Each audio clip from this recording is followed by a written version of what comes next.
So there's none, 2 dogs and a frog walked into a bar. You're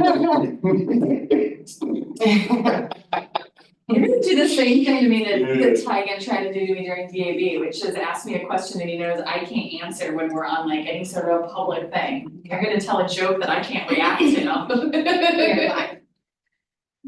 Okay, yeah, let's call to order the June 4th North Gateway Redevelopment Advisory Board meeting.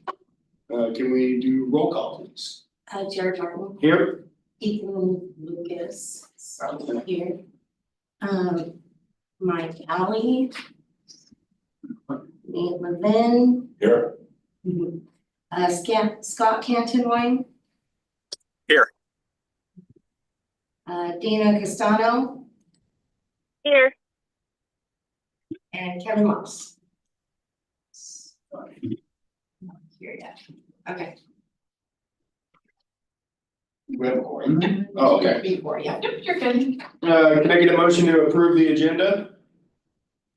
So moved. Second, all in favor say aye. Aye. Aye. Aye. All opposed say nay. Agenda approved. I'll put a motion to approve the minutes of the April 2nd meeting. Do I have a second? Second. All approved say aye. Aye. All opposed say nay. Minutes approved. Well, we don't have much going on today, guys. We're just gonna get an update on the new urban renewal area. So I'm just gonna turn it over to Sarah. Fantastic, well, thank you, everybody. So yeah, this morning we just, and I know I've mentioned it to everyone, that we've been in the process of putting together some of the framework for a new urban renewal area. And so we did a work session with the agency a couple of weeks ago to discuss boundaries, maximum indebtedness, projects, kind of making sure that we were on the right track and there weren't things that were wanted to be added. It went really well. We had about a 2.5 hour very productive conversation. And so as part of that, we are now going to the different advisory boards. We're lucky enough to have 3 advisory boards full of folks that are very versed in urban renewal and tax increment financing. As everyone knows, it's a unique tool. And oftentimes, a lot of the things when you ask people what they would like to see, really aren't things that we're even able to fund. And so kind of having folks with the background of the different projects we've done, kind of how that impact has worked in the different areas. We wanted to just kind of get out and make sure that, you know, we weren't off track. Is there additional feedback? And also just to let everyone know what's happening. Obviously, as this process moves along, there could be a lot of questions in the community about tax increment financing or urban renewal. And so we just wanted to make sure that all of our advisory boards were up to speed on what we're doing in case those questions came your way. And so that's sort of the purpose for today. What I'm gonna give you is a very abbreviated version of the work session PowerPoint. Try to condense it down to, 10 minutes versus a couple of hours. But as we're going through it, as you have questions or comments, feel free to just interject. It seems to work a lot easier than getting all the way to the end since we're covering kind of a number of different things. So what you see here, it's sort of kind of our kickoff. So as everybody knows, urban renewal grows very slowly when you first create one, because obviously your frozen base is starting at 0. And so it can take several years to start to even accumulate enough increment to be able to do any sort of projects. And so there's the push to go ahead and start working on this with the idea that as things start developing in North Waterfront, as people are ready, as the private investment is there, and we have more information on the public infrastructure that's really needed, we'll be in a position to hopefully have some financing to assist with some of those things. And so that's kind of what spurred this to kind of start moving when it did. So in spring of 2024 is when the agency had asked staff to go ahead and start the process.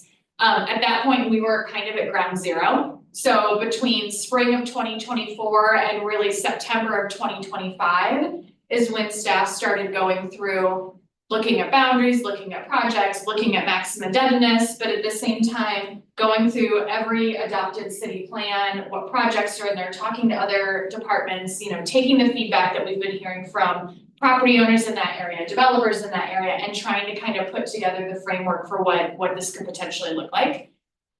So what you will see is it's about 421 acres. In comparisons, it's pretty close to the same size as the West Salem urban renewal area. It's technically about twice the size of Riverfront. And in comparison to North Gateway, it's less than half the size. As you guys are aware, North Gateway is by far our largest urban renewal area, and so this is considerably smaller. If you look at the southern boundaries, those boundaries were established where it actually will abut Riverfront. The idea being a lot of sort of some of the projects that are happening downtown and in the Riverfront URA really will be able to carry over into the North Waterfront. And so when we started looking at it, we kind of started looking at the two areas as one. Downtown has a lot of development going on, a lot of investment, a lot of energy and excitement. And we really wanted to try and build on that sort of synergy in those projects and kind of carry them forward versus having sort of a geographic gap where we couldn't kind of continue those through projects. So that's where that boundary came up with. The north is actually the city of Salem Kaiser boundaries. And then to the east, you'll see Broadway is kind of the main boundary in there. And then obviously the waterfront.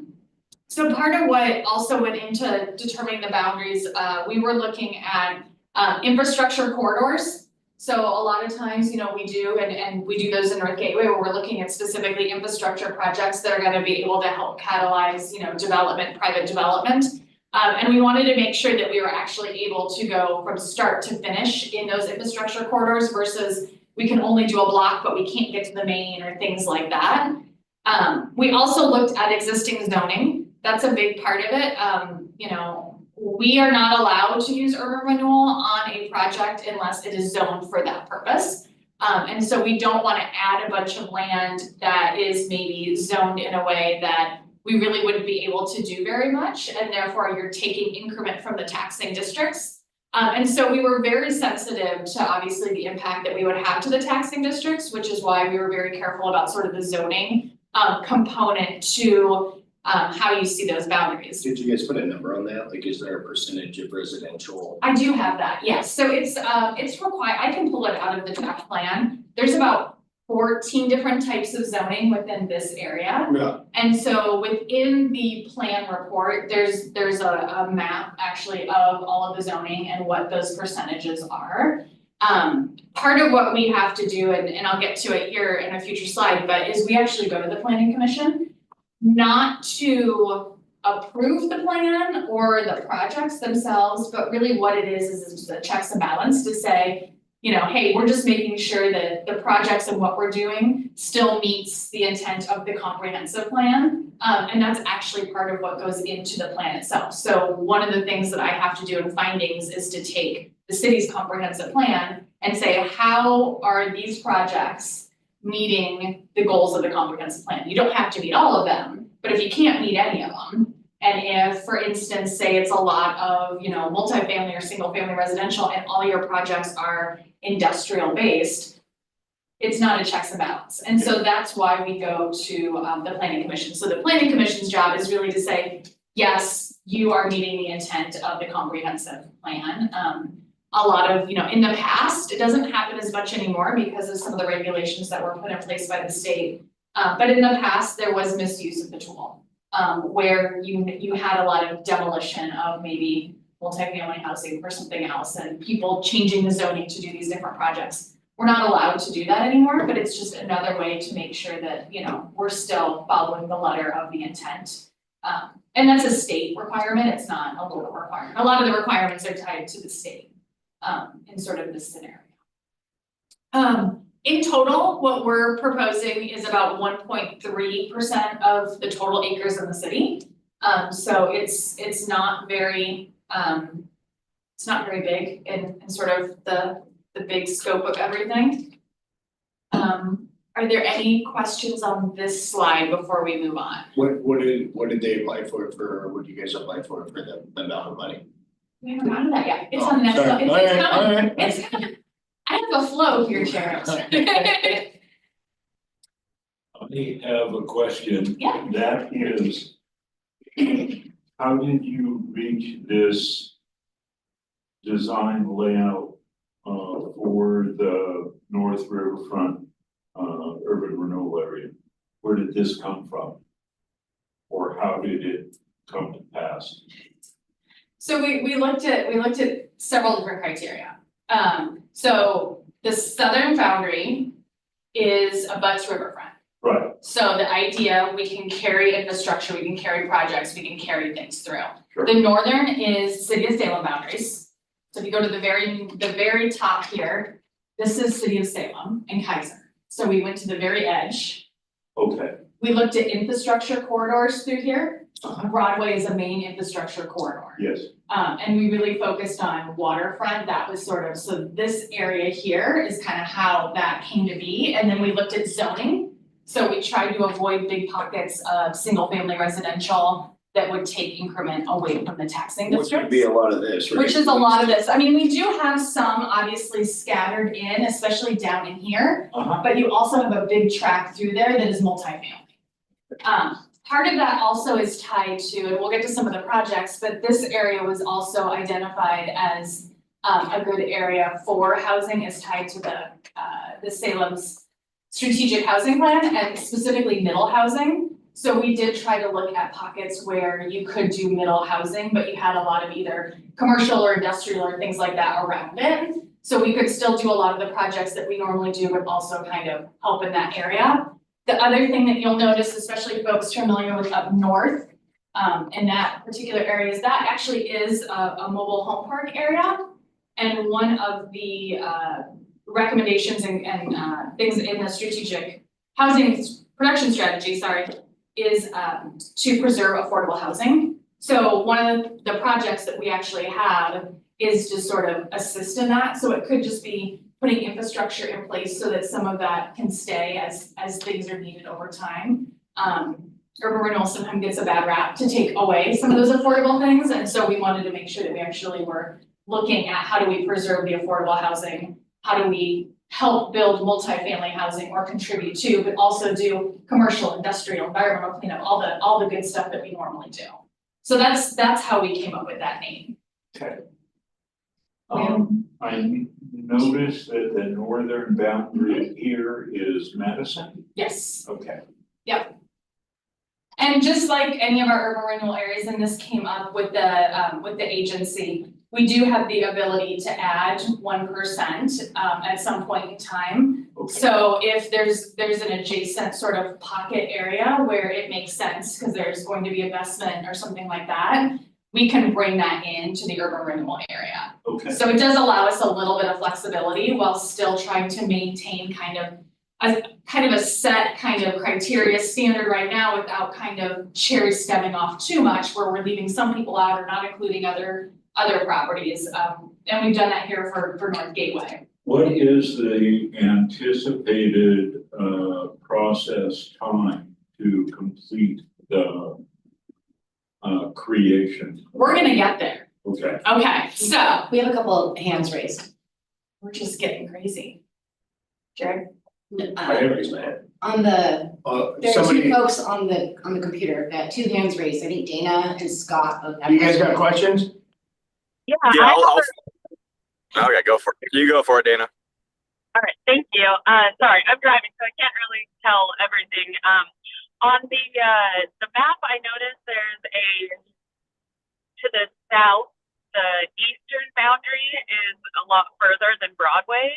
And I was just curious what that section, how that was determined and what the infrastructure lines for the, I heard someone say, I think it was Nate, say that Madison was the northern boundary, but what's the eastern boundary for that southern section and the story about that kind of rectangular part to the south?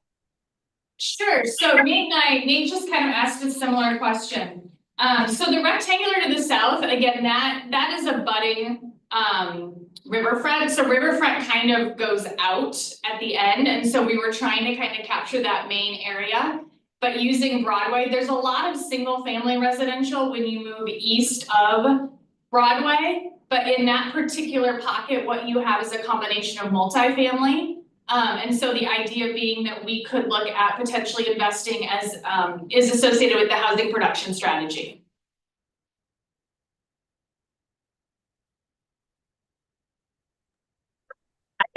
Thank you. Go ahead, Scott. Thank you. I got two questions that probably could not be further apart in terms of topic. So I will start with the easy one. Those are the best. As far as kind of the push for more housing and more density, is there any information as far as the sewer capacity within the URA? Oh, we need sewer upgrades. We have a laundry list of upgrades that are gonna need to happen in our master plan. And that is included in our projects, is to be able to do upgrades to sewer for both capacity, but also repairs that need to be done just because they're outdated. It's the same with water as well. And so as we kind of get in, you'll see that those are listed as projects, but I was provided probably, I think it's 3 pages long of different connections that are either going to need upgrades over time. And so that's a really big piece of it.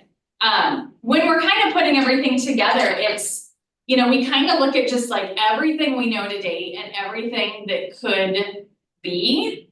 And we try to kind of just put everything in there as best as we know, knowing that in 3, 5, 10 years, it could completely shift.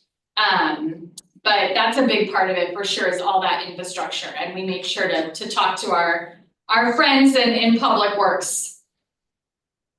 Well, that makes sense. Thank you. Yeah. My other question, from a policy standpoint, is there going to be a preference or preference is the right word, for housing versus commercial, let's just say industrial commercial projects? Sure. I think it's a great question. So I think it's a little twofold. So we have stressed with the agency that in order for really anything to develop moving north, we have kind of this pocket at Mill Creek. Part of the Mill Creek kind of bridge area is in Riverfront, but part of it is abuts the former Truett property. And there need to be substantial infrastructure improvements made there in order to develop north. So that really is going to most likely be the initial focus so that we can open up all of those sites for development. It most likely will be like tied to a study or a grant match dollars just because we won't have a lot off the bat. But moving forward, how staff has sort of prefaced it and how we anticipate it is gonna be very similar to how North Gateway or Riverfront or any of them work. We'll have the advisory board as opportunities come up, as funds come up, as priorities are aligned. We'll put together a budget and, the agency can either accept it or change it or, add different projects to it, but it'll operate the same way. We try to, early on, it'll be a little tougher because you'll have less and you'll want to do more with it for sure. But the hope is that the opportunities will sort of make sense where we can start funding things and hopefully, start by opening those sites up, but then if the funds come in as anticipated, maybe be able to balance between the different needs. That makes sense.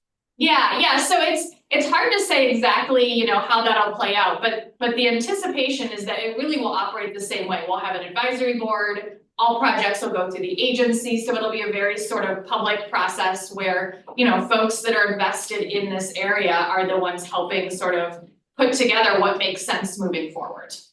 Awesome. I appreciate the clarification very much. Oh, you're quite welcome. And we can always add projects. That's the best thing. I mean, we've done it in this board. So we take our best stab at it, but if something changes down the line, it's a simple staff report and we can add projects to the plan, not a problem. Awesome. Thank you again. I'm sorry, I have another question. So Yeah. similar to how in anticipation for something in the future, the property at Portland Road was purchased to connect roads. And I know that the other thing that I'm about to mention has been a conversation for far longer, but at one point, I think the bridge to West Salem Dana? was fine. Dana, Yeah, can you move closer to your microphone? She's driving. Your words are almost inaudible. She's driving. She's having a. better now? Go ahead, Dana. Go ahead. Can you hear me? Yes. Okay. So, will there be any kind of groundwork laid for the hope that one day there could be a bridge from Pine Street into West I Salem? was holding that to the end. You're at, so I cannot comment on whether or not there could potentially be a third bridge. At this point in time, the former elected officials chose to not move forward with it. And so therefore it is not currently in adopted city plans. So because of that, we would not be able to add that as a project to this. They do need to correlate with city plans, but if in the future, the elected officials decided that there was value in relooking at that option, then we could definitely add to the, you know, depending on what it is that they were looking for, we could add a project to the plan. So we can't add things that aren't sort of in our infrastructure plans, like, and make policy decisions that way. But we can take the policy decisions and incorporate them in after the fact. Yeah, no, and I was just thinking, like, rather than adding anything, maybe leaving certain sections, like, if you did build things or allow things to be built, then if there were to be a bridge later, those things are going to have to come back down. So maybe leaving like green space, for instance, so that it could allow for future development without having to undo things. So I gotcha. Thank you. Yeah, and I completely understand where you're coming from, and I think that is a much larger policy decision at the elected official level. The nice thing, I guess, in this scenario is we're really not expecting to even probably start to see any kind of increment for another 3 to 4 years. So I think some of those things might be able to get worked out, and then obviously in the future, if we were looking at doing, and there are multi-use kind of waterfront access projects that are in our parks plans, and I think that would be part of that conversation, is making sure that, you know, if we did anything, are we set in what we're doing, or would that impact sort of a future decision that would be made? I think it's a really great point. And we would be mindful of that for sure. Yeah, it's good that there's time. Yes. Thank you. Yeah, I think we can go. So I did want to give everyone just a little bit of background. Even though this kind of came up, really 2024, I think, is when it became sort of more of a hot topic. I think the media was picking it up. That's when sort of the Truett site conversations kind of started. The idea of North Waterfront becoming the next urban renewal area actually started quite a while before that. We've known for quite some time, obviously, that we were gonna have several urban renewal areas reach maximum indebtedness and stop collecting kind of at the same timeframe. And so the last really, 10, 15 years, there's been sort of this conversation, like what would be next? And time again, North Waterfront has sort of just been that thing that comes up as like, this is where we need to focus our time and attention. As a few highlights, in 2010, the Sustainable Cities Initiative, which is sort of the group project that comes out of the University of Oregon, where they come up and they do a variety of different projects as part of their class course. They had a project that was specifically focused on sort of those north connections, and really came away saying that the North Waterfront was sort of this, gem in the making, and really an area that we should start paying attention to. In 2011, we did a downtown strategic action plan. the purpose of that was obviously looking downtown, but a big thing that came out of that was a focus on, we need to start looking north. Not just north riverfront, but north waterfront. Because at some point downtown would get built out. And the idea being, we need to be able to carry that momentum, and where's that development gonna go? And so it was identified in 2011, and then in 2016, we actually revisited the strategic action plan, just to make sure that sort of where all those focus areas were within downtown still made sense. And again, focusing on that north waterfront came back up as something that, you know, staff was being recommended to kind of keep that in mind, look at that for another URA. We need to have somewhere that we can continue to grow and develop, and we're building all these connections. We're doing, you know, streetscape and grant projects and bike and ped things and multi-use paths. And so, you know, we can connect to that north and continue those thoroughfares. I mentioned before in 2025, then the city did a housing production strategy. All cities were required to do it as part of a state process. But in there, the north area was identified as an area that would be a desirable location for multifamily housing, but also middle housing.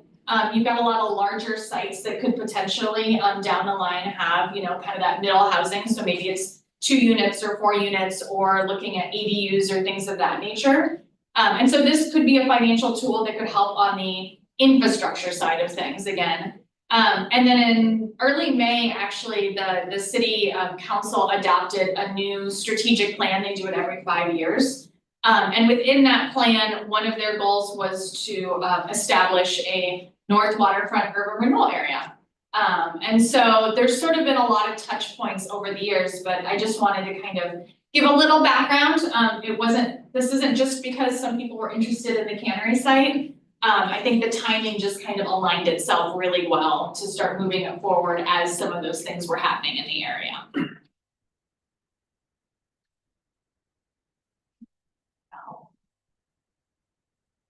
All right, so a little bit about sort of the numbers, because we want to start getting the numbers. As everybody might remember, and if not, I will give you a little refresher. There's really 2 quantitative requirements when you are establishing an urban renewal area and you're the size of Salem. So we are allowed to have 15% of our total acres within the city in a collecting urban renewal area. And then we're also allowed to have 15% of total property value within the city in a collecting urban renewal area. I say the word collecting because once an urban renewal reaches maximum indebtedness and it's no longer collecting tax increment, that means that all that increment that was coming in, so for instance, North Gateway, we just have wrapped up collecting tax increment. We've hit our maximum indebtedness, we're done, no new money will come in. So starting this next fiscal year, the taxing districts will now start to receive all the growth that's occurred since we froze the tax base. So we don't count now against the 15% because we're not impacting the taxing districts. So we actually only have West Salem, Riverfront are impacting. Mill Creek reached maximum indebtedness this year as well. North Gateway reached maximum indebtedness. Fairview had reached it several years back, but we're still doing some projects out of there. McGilcrest reached it 2 years ago. And South Waterfront is still collecting along with, thanks Scott, if you have any questions, just reach out to me. South Waterfront is still collecting, and then we have Jory, which is our single URA. So because of that, we only have about 3.7% of our acres that are actually in collecting URAs. That does not include the proposed North Waterfront. That would up us to about 5%. And only 1.7% of total property values within the city that would be paying property taxes, that would be going to the taxing districts, are actually getting diverted into urban renewal areas. So less than 2% is currently actually funding all the projects that are happening currently. So we have a lot of capacity is sort of where we're kind of at in terms of the timing.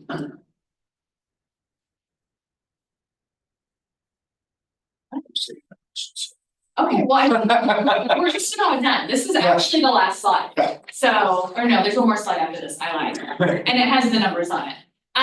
So in terms of the proposed projects, I think a lot of these are gonna feel kind of familiar to everybody because a lot of them are ones that you've probably seen in North Gateway. Like I mentioned, we looked at the city's transportation systems plan, all of our capital improvement plans that are adopted, our systems, water, sewer, all of those, bike ped plans. In addition to looking at all of our other urban renewal areas, you know, what projects did we do in those areas that make a lot of sense, whether it was a program, a project, things of that nature. So the biggest focus areas you're gonna see is gonna be Front Street infrastructure. I mean, that's a massive one. You've got the rail, you've got, you know, the waterfront. How do you sort of get it ready so that you can develop? The creek improvements, so that refers to that Mill Creek, which is that blockage that we need to make some improvements in order to open those sites up. The rail crossings, so there's actually 5 rail crossings within this particular URA that we'll be having to look at. Environmental remediation. There's been industrial, a lot of different uses. We're expecting that there's probably gonna have to be some cleanup. We did a lot of that in Riverfront. Riverfront was all industrial along the water. And it was urban renewal that was able to create what is now Riverfront Park. And so we just anticipate there's gonna be some fun findings. Grant program. We wanna maintain the grant program for the capital development, just like what we have in North Gateway, what we have in Riverfront, what we have in West Salem. And then also providing funding for sort of that multifamily housing component. So those are the high level. When you get into the nitty gritty, we have transportation. So we're looking at street and curb improvements, bike and ped paths, the railroad crossings, any sort of analysis work that we would need to do in order to kind of figure out how do we actually prepare these areas for development so that private developers can afford to come in and do those things. The housing is gonna be that creation of mixed use, multifamily, affordable housing development, the preservation of the affordable housing, business development, so that capital grant program, and also development infrastructure. So whether that's a standalone infrastructure project, or whether it's looking at what we've done here in North Gateway, where we've had funds available for folks. If the grant dollars, for instance, were already tapped out, they started on a project and realized there were development sort of infrastructure insufficiencies in the area, we would have something that they might be able to tap into so that they don't have to hold their project up, because we might be running into that in this area as well. A lot of utility and environmental kind of infrastructure we know. Mill Creek, the environmental, the riverbank. We don't know how development is gonna happen along the riverbank, but we know that if anything is, most likely there's gonna be engagement with the Corps of Engineers. And there could be some things that need to be done to protect the waterways. And so we have added that as a project to allow us some flexibility depending on what we find. The storm, the water, and the sewer systems, as Scott had asked about earlier, are all built into it, along with utility and infrastructure relocation work. That's always a big part of any of this. So we tried to kind of throw everything at the wall that made sense for right now, knowing again, in 3 years and 4 years and 5 years and 10 years, we may have to add a project to the plan, and that's okay.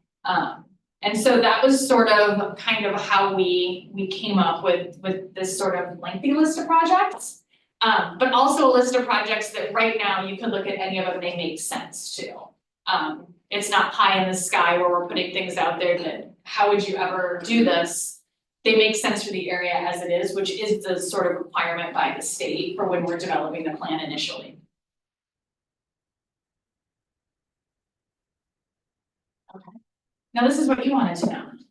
So we are looking at doing a maximum indebtedness of $199 million. So that would take about, and you all know this can, the years can change very much based on those collection rates. But right now that's looking at about 33 years that particular URA would be collecting in order to achieve the full 199.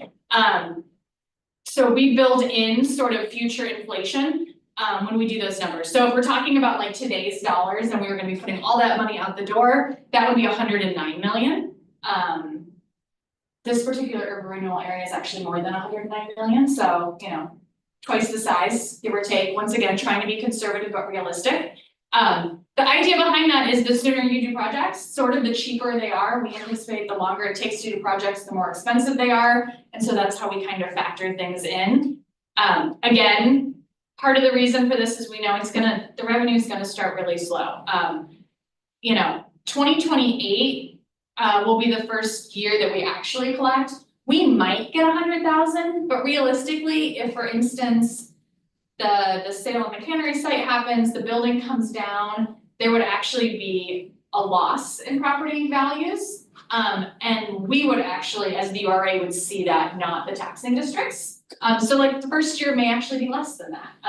But the idea being really those first 5 years, maybe around $4.5 million, but then after that, it should start to pick up, is kind of what we're looking at. So it gives us time to do a lot of the due diligence, have hopefully a little bit of money to do some of those analysis and those different studies, so that when those funds start coming in, we have an advisory board, we can have the agency and have those really good conversations about, where do we put that money first, and what's gonna have the biggest impact for the area. So where we are in sort of the process as a whole, is we outreach to all the advisory boards. You guys are our third out of 3. I have finalized just about the plan. We are finalizing the report right now, which is all the financials basically. And the goal would be most likely to start sort of that formal state statute process, which technically we're already in because the agency gave us the go ahead. Hopefully maybe in August. So what'll happen is we will give notice to all the taxing districts. We give them a 45-day notice along with copies of the plan and the report. We offer to answer any questions, meet with them, meet with their boards.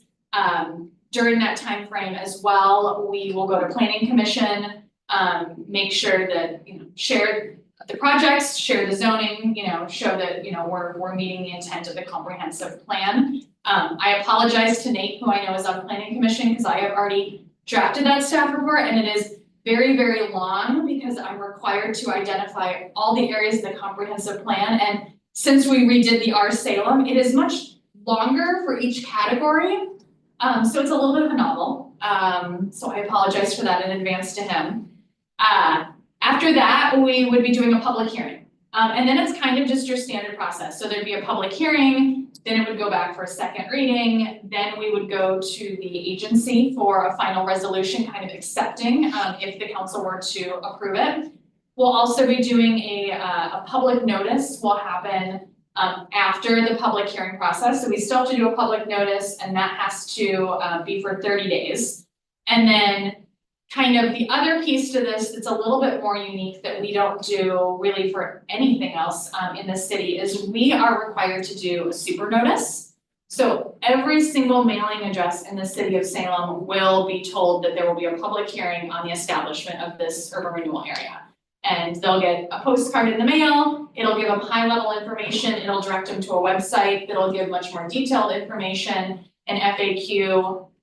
We will have copies of the plan on the website, but also hard copies at, for instance, the library, maybe the customer service center, and then along with contact information if anybody has any questions. So if everything goes well, the goal is to get this hopefully approved, adopted, and then recorded with the county before the end of the calendar year. Because if we don't get it recorded by December, then what that would mean is instead of collections sort of starting fiscal year ending 2028, it would be until fiscal year ending 2029. So it would sort of push everything out another year for sort of those baselines to start. So the anticipation is you think it can actually happen between now and the end of this year? Yes. Really? Yeah, unless something really strange happens, I feel like we are very much on track, and I'm gonna knock on wood, because a lot of things are out of my control, of course. We could very well be looking at planning commission in July, early August, public hearing sometime in August. So I'm pretty well geared up at this point, and the positive thing, and it's kind of why we weren't sure, was we didn't know what was gonna come out of the work session. If, for instance, there was a request to change a lot of the boundaries, that would have put us back 6 months. Some of the projects could have put us back a ways. The boundary, doing the legal description and all that, I mean, I put in that request in January. We've been working on the projects, high level, we had in September, but since September, really breaking out what they look like. And I would say a good chunk of February, March and April, I spent just writing the documents. So we're in a really good position. It was just, if there was gonna be a lot of changes, you know, the boundaries would affect the map, but then the boundaries affect, so we have to pull census data for that particular zone. So any sort of a change within the plan, now we have to go back and redo a lot of the data pulls that we've done and a lot of what we've kind of looked at. And then we're going back to the comp plan and we're making sure there isn't something else that now we've picked up and making sure that we're meeting those blight findings and things of that nature. So yeah, I mean, unless something were to transpire, which I can't control, I do think we're in a really good position to hopefully get it in front of council well before the end of the calendar year. Cool. So, That's exciting. good. Mike is saying. Oh, thank you, Mike. Let the record show that Mike arrived. Yeah. And then he left. Yep. Any other questions? Okay. I know Jared, you said you Yeah, had I got some. a couple.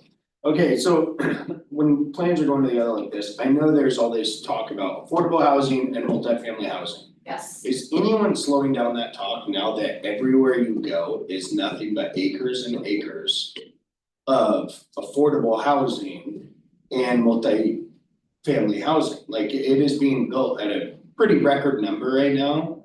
Is any talk, when you guys are planning something like this, like, hey, like, yeah, we gotta put it in here, but look what's being built Well, around the and city? that'll be a conversation that we would have as we get to where we have funding and we start making those policy decisions, and by we, I mean the advisory board and the agency, definitely not staff. So it'll just depend on where things are and if there's the opportunity and it makes sense. Mhm. You know, right now, it makes sense to put that in there. It's in the housing production strategy, it's a goal of council, there's a statewide, you know, goal to meet more housing, so it makes sense. In 5 years or in 10 years, that can very much change. For instance, we have projects in all of our plans, in all the URAs that were an opportunity when we created them, and as you get down the line and as other things happen, they don't make sense anymore. And so very well, there could be things that don't make sense. I will say, we don't just call out affordable housing, we call out multifamily, middle, affordable, more in that realm. We just really try to avoid single family. So we're not saying in our project list that we would only look towards affordable, we just we keep the door open for all of them. And then we can see what makes sense in terms of city priorities, council priorities, where the development community is, what's the housing market look like? You know, and what is the private kind of equity coming in? So that's the best answer I have for you. Okay. Next thing in these talks, so to me, this is like, you know, this is very awesome property along this river, right? Yes. That could have so much tax value. Mhm. If we were to turn the river back to its initial state, where people, when I was growing up, people were water skiing, boating, and you go to, say, Portland, Independence, Eugene, their waterfronts have awesome rivers where they're active all the time during the summer. They have marinas, they have restaurants on the river, cool stuff like that, right, that bring people in. But our river is so shallow now, is anyone talking about dredging it? In order Not at to this point. bring back Yeah. what used to be there, say in the 80s, where it was so active downtown. I know that I have not been part of those conversations. I can't say that potential developers or ownership of sites have not had those conversations.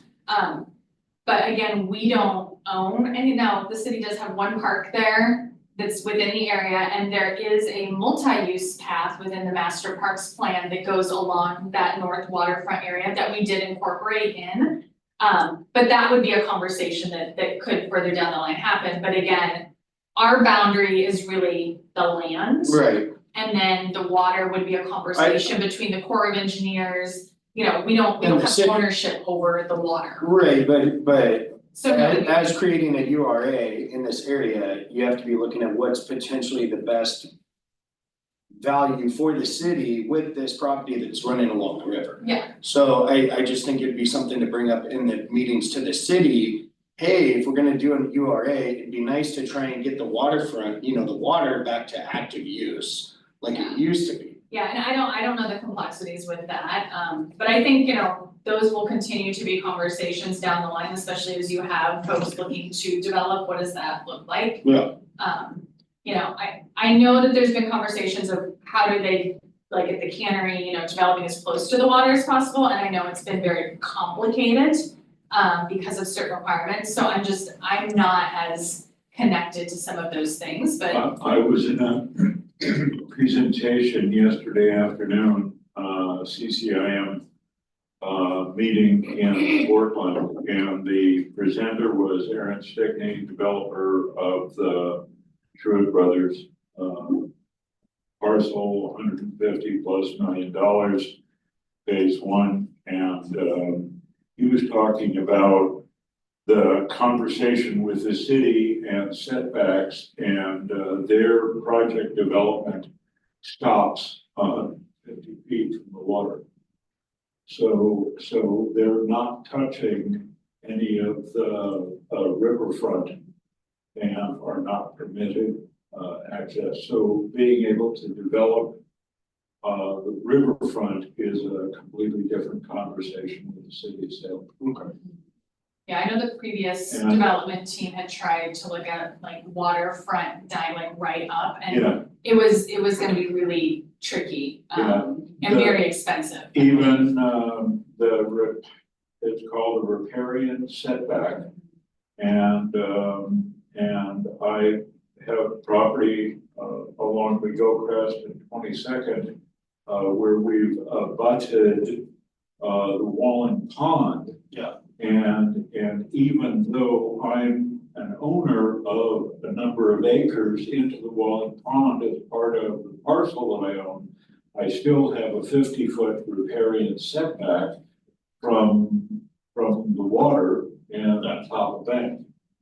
Yeah, I know that one very well. I'm on Claggett Creek, Yeah, so. okay. So I think there's a lot of opportunities, I don't think anything, you know, I had a conversation with DEQ a while back and I brought up some things and like they said, anything is possible with the right amount of time and money, and desire. But in terms of this process, we haven't gone to that degree, but of course, you know, if somebody came to us and wanted to engage in that conversation, you know, we would try to connect the right folks, definitely, you Yeah. know, it's what we try to do. I was just thinking it'd be really nice to get the river back, you know, where people can boat and stuff. Like you Yeah. used to be able to boat from, I don't know the complexities around Yeah. how that ended, or if it's, yeah, that's a whole different conversation that is definitely not in my wheelhouse. But if I ever hear an answer, I'm like, yeah. Bring it up. I'll try and ask somebody. Say, hey, I'll add it to my judge the river. I'll add it to my list. Just go rent some equipment, no problem, take care of everybody. Are there any other questions? Kevin, Oh, yeah. No, they are not. Kevin, we as the city are required to do all maintenance, for the railroad, even though it's their railroad. and the railroads are the worst. It's special, They're hard to deal with. yeah, so that's, Public Works handles that. That answer your question, Kevin?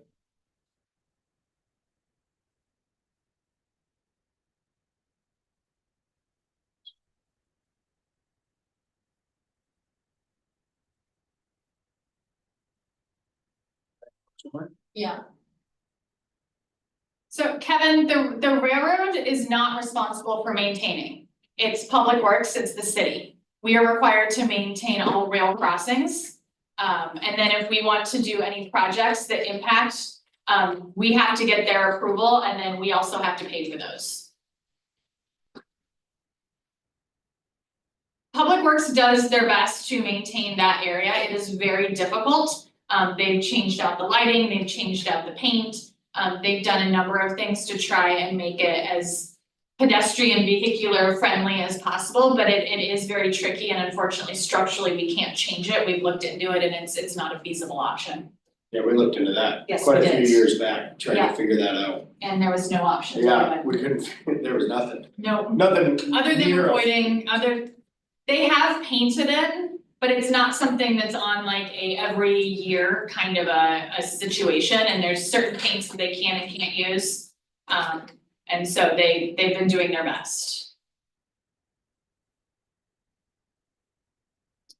Yeah, we were talking about doing a bridge one time. Yes. It went up and over, but it was gonna be Yeah, that was such gonna a work, headache. and we And it was looked, and so we also looked expensive. at, you know, down the line, you could do some alternative paths depending on property acquisition, Yeah. things like that, and that got so expensive that it made Yeah. sense just to kind of focus on other areas Yeah. and connections and sort of just trying to get around that, Yeah. making some of those other sort of areas easier to get to and from was kind of the idea, so.